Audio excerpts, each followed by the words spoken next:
A ray of light illuminates a dark place. In the center, a legendary sword is stuck in the ground. Around it, piles of gold and jewels shine. It is quite a treasure, but the place seems to hold secrets. It is a mysterious place with a dormant energy, as if something powerful is waiting for the right moment to awaken. The light reveals warriors. They are in silhouettes, wielding their weapons. It looks like they are above an entrance. A dungeon! That's it. They are preparing to enter a dungeon. It seems this is not just any dungeon. Among so many, they say there is a legendary one. What will its name be? Flames! A dragon! It's the fire dragon, Haluga. So this is the legendary dungeon, Haluga's dungeon. It seems that many have already tried their luck against it. Warriors facing the flames with their swords, great mages conjuring powerful spells, even the army of the great empire. But did anyone manage to defeat the fire dragon?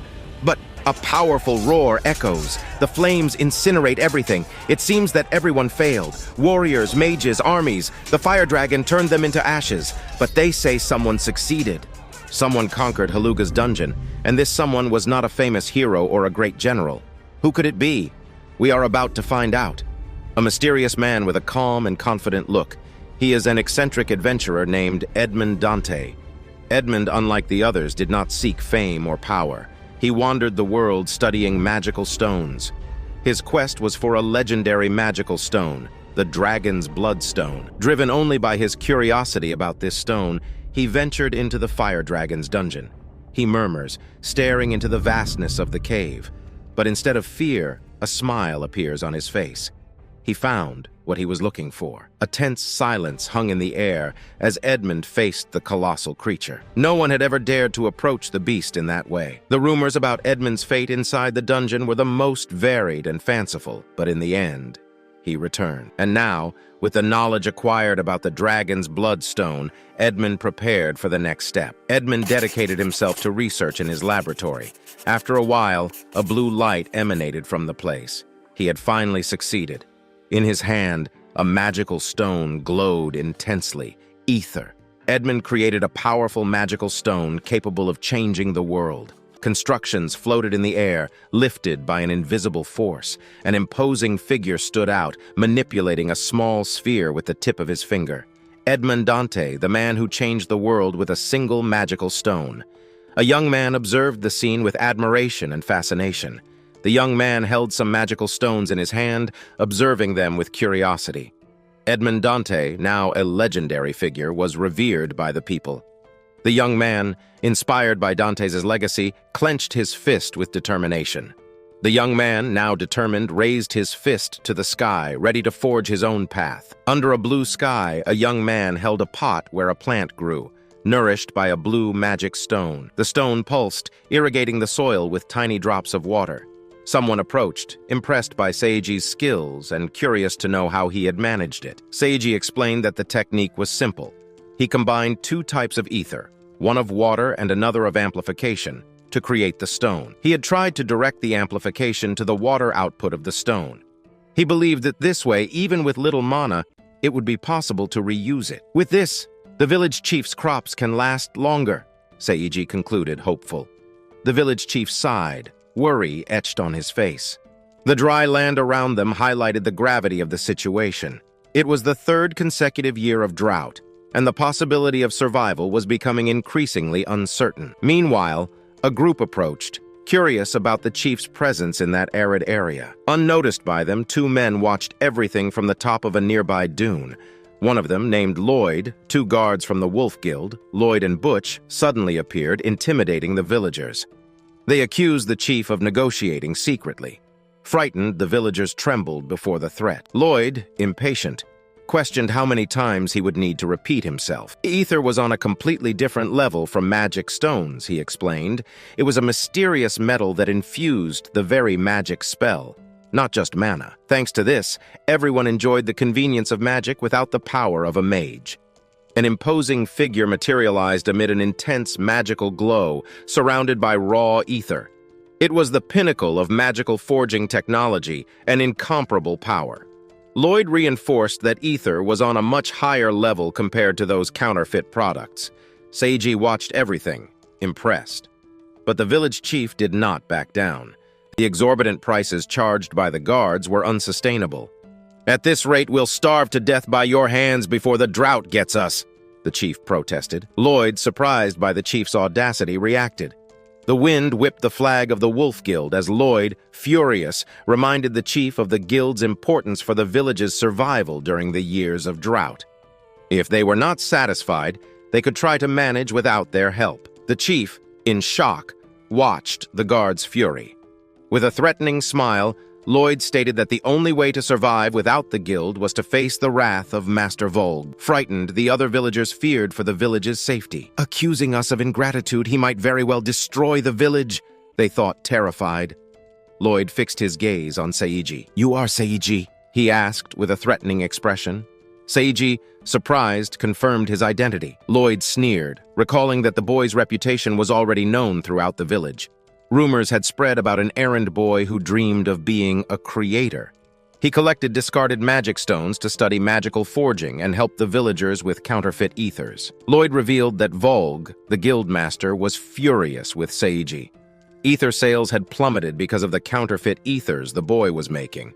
Lloyd scolded Seiji, accusing him of being insolent and not knowing the dangers of the world. The guard ranted, demanding that the boy know his limits, while poking his chest forcefully. Scared, Seiji apologized.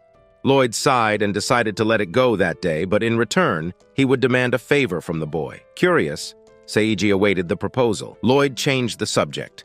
There were reports of a suspicious individual in the dungeon. He approached Seiji, reminding the boy that he had already worked as a guide in that dungeon. The favor Lloyd demanded was simple: guide the guards through the underground labyrinths. Seiji could collect any decent magic stones he found along the way, but he had to keep quiet about the deal. Otherwise, he would get into trouble. Seiji's eyes gleamed with excitement at the proposal. As Seiji was saying goodbye, another young man approached, eager to accompany Lloyd into the dungeon. Seiji, excited about the opportunity, said goodbye to the residents and ran towards Lloyd. Meanwhile, another young man was approaching, calling for Lloyd and showing interest in accompanying him. The dungeon entrance was imposing, carved into the rock and adorned with a red wooden structure. A stone gargoyle guarded the dark passage that led to the depths of the earth. Lloyd entered the dungeon, followed by the others, and darkness enveloped them. Inside, flickering torches illuminated the rocky walls. Seiji, with firm steps, advanced through the interior of the dungeon. Suddenly, a roar echoed through the depths of the dungeon.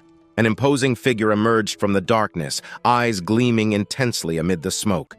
A colossal creature with a metallic body and a threatening look advanced towards the explorers. Chaos took over the dungeon. A voice called insistently for Seiji, echoing through the dark corridors and scaring the boy who hid in the shadows. The voice was approaching, repeating Seiji's name urgently.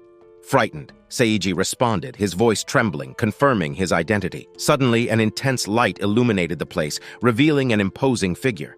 It was a man wielding a flaming sword whose silhouette stood out amidst the glow. Seiji, terrified, tried to hide in the dark corners of the dungeon. The threatening figure pursued the boy, mocking and asking where he was hiding. Fear dominated Seiji. Death seemed inevitable at that moment. Suddenly, the armored man struck the air violently, the flaming sword cutting through the shadows. A cry of pain echoed through the dungeon, revealing another man lying on the ground, wounded by the blow. Seiji, stunned, watched the scene without understanding. Confusion and fear took over him. Lloyd and Butch laughed, amused by the situation. Seiji, still in shock, begged to be spared, reminding Lloyd about the agreement, to guide them through the labyrinth. Lloyd mocked Seiji's naivety, revealing with a cruel smile that the plan from the beginning was to lure the boy into the dungeon. Lloyd's expression hardened as he concluded that excessive kindness was a mistake. Lloyd stared at Seiji, his cold gaze intensifying the fear that already dominated the boy. Lloyd's shadow loomed over Seiji, increasing the tension of the moment. Lloyd ordered Butch to get rid of Seiji, who was only getting in the way. In shock, Seiji recoiled, feeling deeply wronged. Lloyd mocked the boy's reaction, stating that it was all his fault. Lloyd smiled, satisfied with the situation. Seiji was paying the price for wanting to be a creator. Butch wielded his sword, ready to carry out the orders. It was necessary to put Seiji in his place. A shadow of fear hung over the boy. Butch, with a swift movement, delivered a blow. "Goodbye!" The phrase echoed in the dungeon before darkness swallowed everything. A sadistic smile spread across Butch's face as he delivered the fatal blow. Seiji, in a final act of desperation, screamed. The accurate blow hit its target, but it was not Seiji. Mara, who had been observing the scene with a cold look, intercepted the attack. Surprise took over Butch. His blow had been intercepted. Seiji, astonished, watched the scene, tears streaming down his face.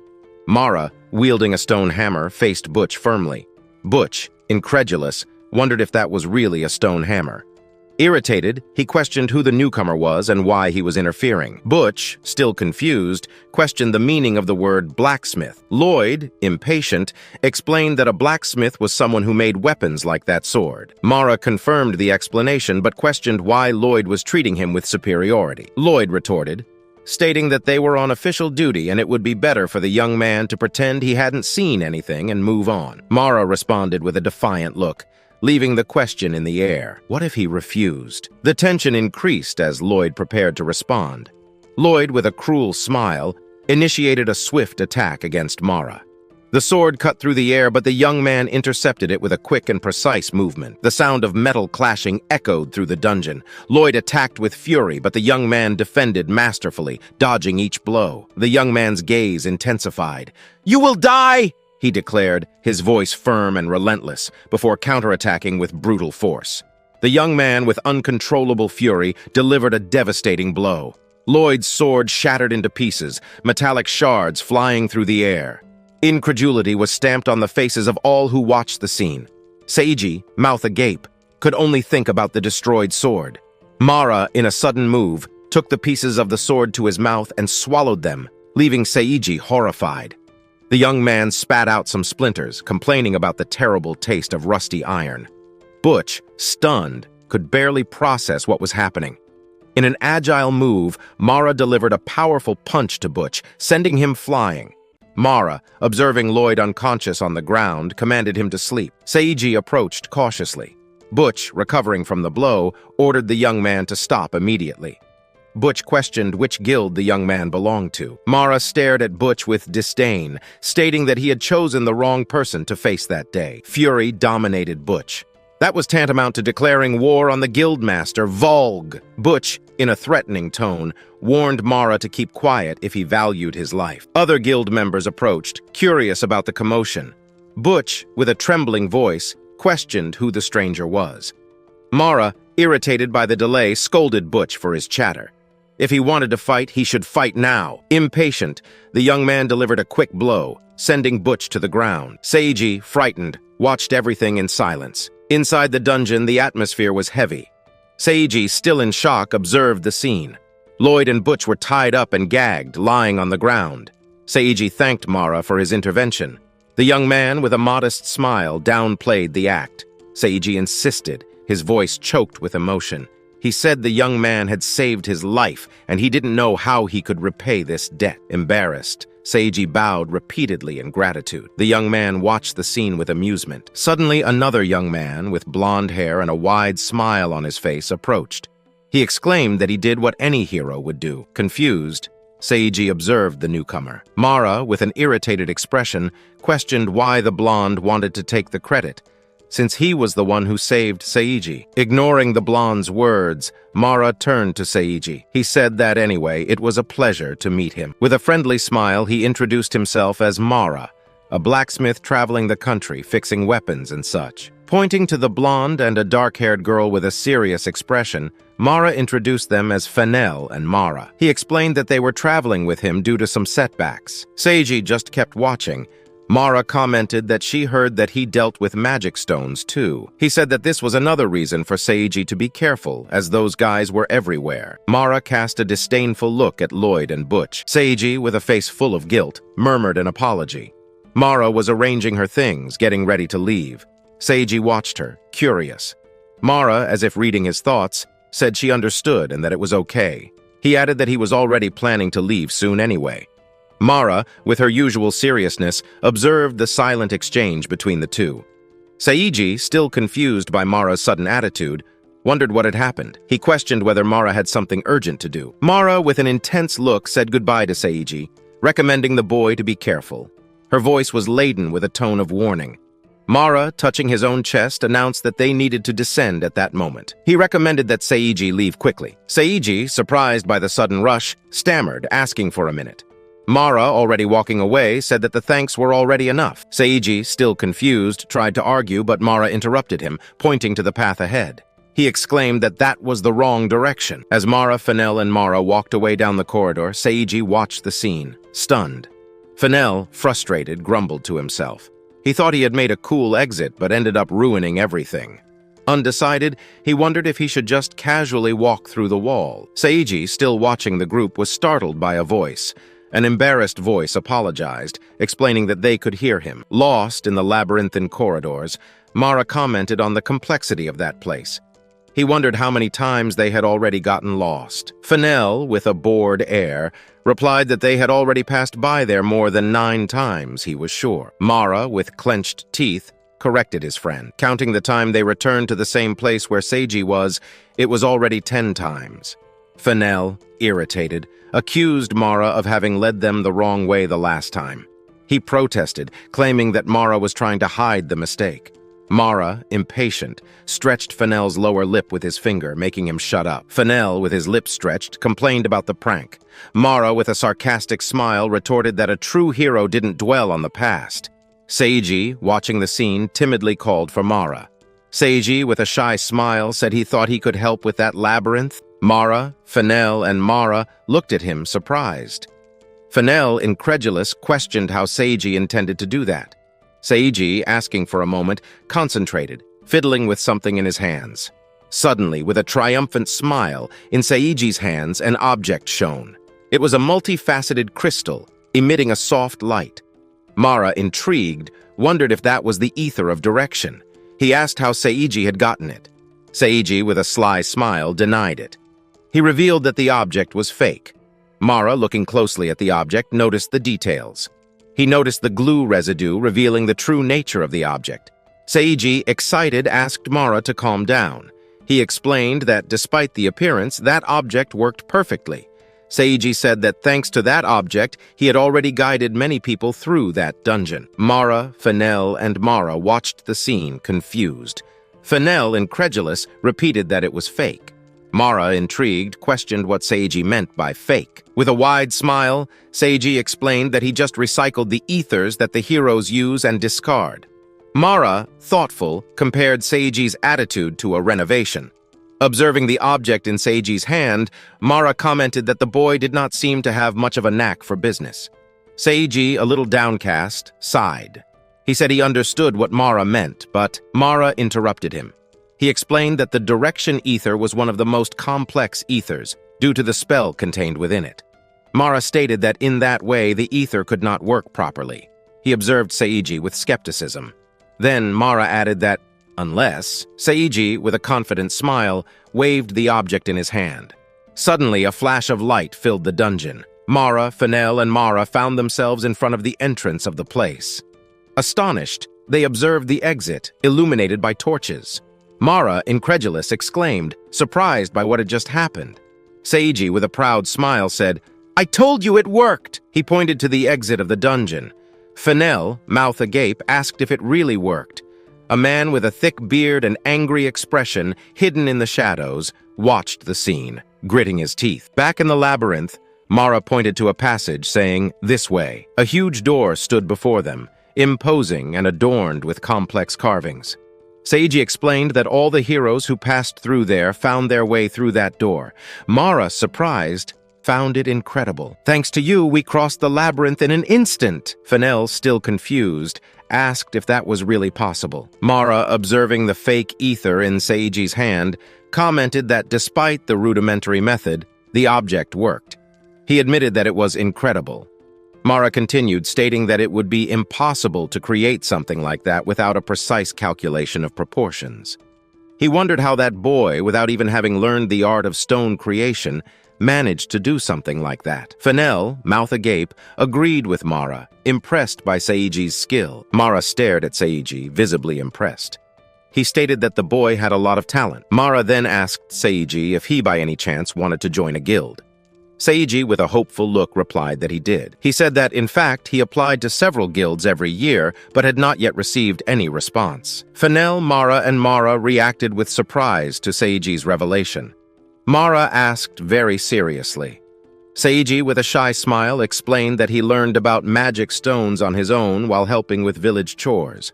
He was saving to learn the art of stone creation properly. Seiji confessed that his dream was to be like Edmond Dantes, a great creator. Mara, Fennel, and Mara watched the boy, surprised by his determination.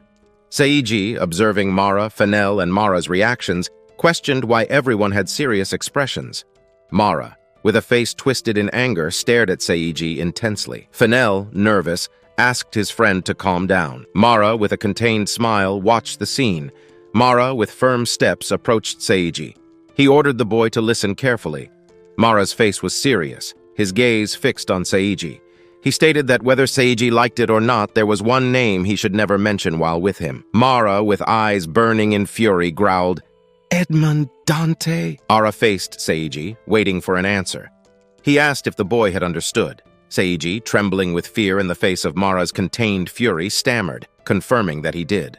Fennel, observing the tension in the air, asked Mara to calm down. He called Mara boss and tried to appease the situation. Mara, taking a deep breath, tried to control his anger. He turned away from Seiji. Seiji, still scared, scratched his head, embarrassed. He apologized to Mara for the sudden outburst of anger. Mara, holding Seiji's shoulder, explained that he simply did not like that guy.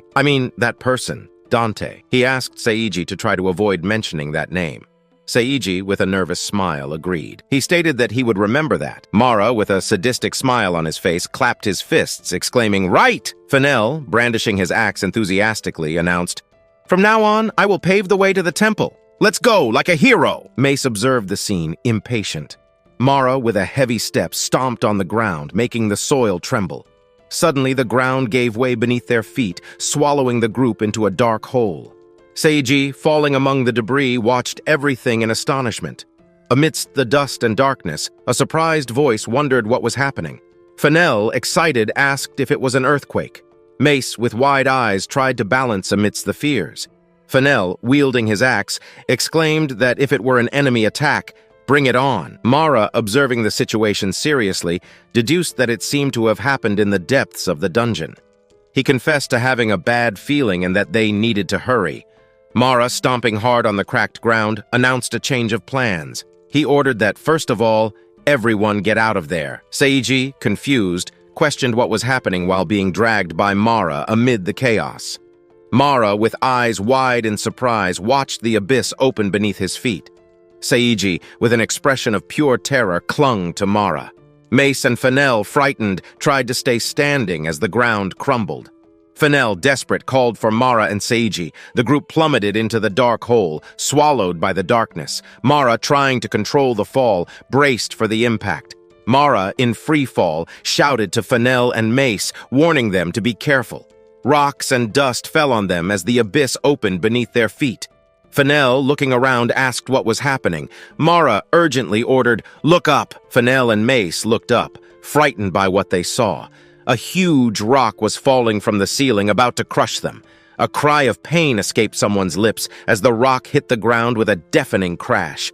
Seiji, in free fall, screamed in terror as fragments of rock and dust flew around him. Mara, observing the boy's reaction, asked him to calm down as the noise was bothering him. Mara, irritated by the situation, growled, cursing softly. Suddenly, the abrupt fall stopped. The group landed on a solid surface, dazed by the impact. Seiji was coughing, trying to catch his breath after the fall. Dust and debris covered his body as he struggled to get up. Above, a crack in the rock revealed the hole through which the group had fallen. Mara, clinging to a piece of wood projecting from the wall, was shouting for Tabasco to stretch out. Fennel, Mace, and Seiji dangled in the air, clinging to Tabasco, who stretched like an elastic, trying to reach Mara. Seiji, precariously hanging, watched in amazement as Mara's hammer stretched towards him. The hammer, once a solid weapon, now elongated like a rope, winding around the rock they had fallen from. With a quick movement, Mara grabbed the stretched hammer, pulling Fennel, Mace, and Seiji closer to him. The group collided with the wall of the abyss, safe but dazed by the experience. Seiji, confused, looked around, not understanding what had just happened. A blood-curdling scream echoed through the abyss as rocks and dust fell from the ceiling. Mara, clinging to his now rigid hammer, looked up, trying to shield himself from the debris. Seiji, in freefall, screamed as he tried to grab onto something. Mara, with a fierce smile, launched into the air, grabbing Seiji with one hand and wielding his hammer with the other.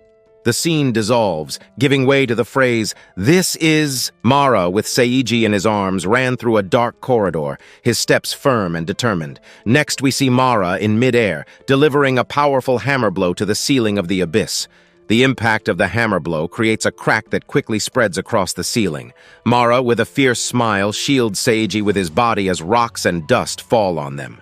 Seconds later, Mara stands up, announcing that they were safe. Seiji, dazed, looks up, observing the hole that opened in the ceiling. Seiji, still in shock, remains silent, processing the situation. Suddenly, an intense light invades the abyss, blinding Seiji. He screams, surprised by the sudden light. A crash echoed through the dungeon, stones and dust falling from the ceiling. The ground shook under the explorer's feet. Lloyd, standing up with difficulty, cursed the situation. Suddenly, a dense mist spread through the environment, enveloping everything in a nebulous darkness. Mara noticed the sudden change and, surprised by Seiji's disappearance amidst the mist, realized they had been split into two teams. Seiji, observing the dense mist, suggested extending the hammer and trying to get back up. Mara found the suggestion strange. Was he talking about Tabasco? Seiji, surprised, asked if the hammer's name was really Tabasco. The young man confirmed it. It was a magical hammer he had made himself, and its size and length could be freely adjusted, although it had its limits. Seiji, impressed, let out an exclamation of surprise. Mara pointed upward, ordering Seiji to look. Mara observed the cracks spreading across the dungeon ceiling. He warned Seiji about the danger of tampering with the structure of the place, which could collapse at any moment. At that rate, it would be difficult for Fennel and Mara to join them. Seiji, still frightened, questioned the cause of the earthquake. At that moment, an intense purple light radiated from the bottom of the dungeon, accompanied by a deafening crash. Seiji, eyes wide, watched the purple light intensify within the dungeon. What was happening? Mara grabbed Seiji by the arm and pulled him along. As they ran away from the light, the ground trembled, and cracks opened up in their path. The young man, looking back, asking what was happening behind them. The purple energy pulsed forcefully, filling the dungeon with a menacing power. The purple energy intensified, releasing a powerful discharge that illuminated the entire dungeon. Lloyd, lying on that ground, watched the scene with wide eyes. Mara kept running, dragging Seiji with him. The purple energy chased them, spreading like a viscous liquid across the floor. "Devour it!" A dark voice echoed through the dungeon. The purple energy concentrated in a single point, creating a threatening form. Seiji, panicking, found himself cornered by the dark creature advancing rapidly. The creature of purple energy fully materialized, hovering menacingly over Seiji. Mara pointed at the creature and introduced it to Seiji. That was Bergamot, the guild's mage. Seiji, frightened, questioned the reason for their awakening. The shadow talked? Seiji was in shock. Mara explained that Bergamot usually hid in his shadow. He was egocentric, but his skills were undeniable. Bergamot found the situation hilarious. Did he still have time for jokes? Mara, confused, asked why he was acting that way. Mara, still confused by Bergamot's behavior, received the answer in a serious tone. Bergamot began, explaining that after investigating, he discovered those villages had one thing in common. They emitted a suspicious purple light. An unknown dungeon had appeared. And that thing there was the magic stone of the core of that dungeon. Mara and Seiji continued to run, moving away from the purple energy. Bergamot announced, "They called that Aronia." Seiji, his eyes shining a deep purple, repeated the name, confused. He asked what exactly it did to the village. Mara interrupted him, warning of the danger. They didn't have time to talk anymore. The magical stone in the dungeon's core pulsed, releasing increasingly intense waves of purple energy. Bergamot, with a serious expression, warned, they needed to hurry. If they did nothing, Aronia would explode soon. They had to stop it immediately. Meanwhile, in another part of the dungeon, the ground trembled violently. Stones and dust fell from the ceiling, causing panic among the explorers. "Watch out!" shouted one of them, protecting his head. A young blonde with spiky hair ran amidst the chaos, smiling. He seemed to be enjoying the situation. Another worried explorer commented that the earthquake was getting worse. "Is the leader okay?" he questioned. Fennell reassured him, telling him to take care of himself. "Don't you know them? Escaping is easy for those two," he stated confidently. Mara touched her shoulder, feeling the sting of the wound. Bergamot commented that judging by the intensity of the earthquake, Aronia was about to explode. Mace, running amidst the chaos, thought that if Mara were there, she would prioritize dissipating it. Could Bergamot handle the situation alone? Suddenly, she noticed the disappearance of her companions. "Where did those two go?" she asked, confused. Fennell, observing some ropes on the ground, concluded they must have untied the ropes and fled. Mace, incredulous, couldn't believe her companions had fled amidst the chaotic situation. Fennell, however, remained calm. Mace, on the other hand, understood the gravity of the situation. If she stayed there, she would be doomed. She needed to act quickly. She asked for Fennell's belt, who looked at her, confused. Without explaining her plans, Mace snatched the belt from the young man's hands and, with an agile move, fastened it to a solid rock, leaving him even more astonished. In an agile move, Mace launched herself upward, using the belt as a rope to climb the dungeon's wall. Fennell, surprised, watched her disappear amidst the dust and debris. However, and regretting the case, this is how we will end this video. But if you liked it, leave a like. If you want the continuation, leave your comment below, and remember, it's very good that the lazy soul wants everything but achieves.